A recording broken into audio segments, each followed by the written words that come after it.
एक minute. Samajwadi party के प्रदेश अध्यक्ष उत्तम पटेल जी आज मेरठ पहुंचे हुए हैं और मेरे साथ हैं। सर, घोसी में जो चुनाव के रिजल्ट आए हैं उसको लेकर 2024 के लोकसभा के परिप्रेक्ष्य में अब कितना ज़्यादा कार्यकर्ता उत्साहित हैं, हौसला उनका बड़ा है?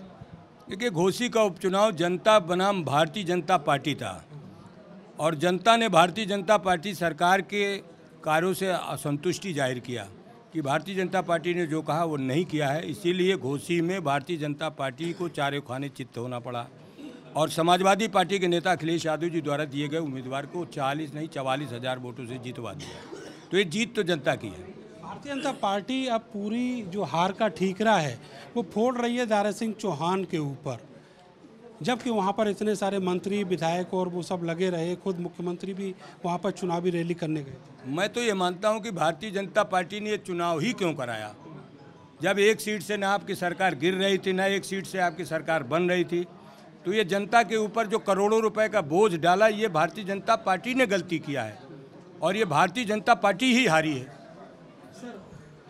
ओम प्रकाश राजभर ने अभी 2 दिन पहले इस जीत के बाद जो बयान दिया उसमें ये कहा कि समाजवादी पार्टी ने घोसी में दलितों की बस्तियों में नोटों के बोरे खोल दिए थे।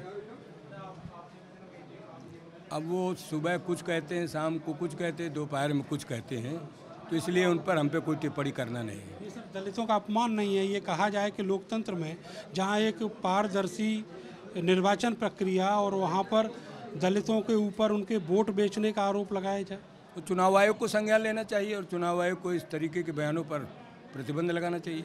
अभी जो इंडिया गठबंधन बना है उसको लेकर अब एक आम चर्चा है कि योद्धा तो तैयार हो गए, सेनापति भी आ जाना चाहिए। क्योंकि सेनापति के बारे में तो समाजवादी पार्टी के सेनापति स्वयं इतने विज्ञ हैं, जानकार हैं, समझदार हैं, उनको हर चीज़ का ज्ञान है। तो हमारे तो सेनापति माननीय अखिलेश यादव जी हैं। लेकिन जो इंडिया का सेनापति है, यानी जो प्रधानमंत्री पद के जो दावेदार हैं, उनका नाम भी घोषित होना चाहिए। जनता में भी इस चीज़ को लेकर चर्चाएं हैं। ये गठबंधन अपना तय करेगा, लेकिन हमारे नेता अखिलेश यादव जी हैं। मैं इतना जानता हूं कि वो पूरी तरीके से देश चलाने में भी सक्षम है। 2024 में क्या परफॉर्मेंस देख रहे हैं समाजवादी पार्टी की, खास करके यूपी में? 2024 में हमको साफ दिखाई देता है। अभी एक उपचुनाव घोसी का हुआ, मैनपुरी का लोकसभा चुनाव हुआ।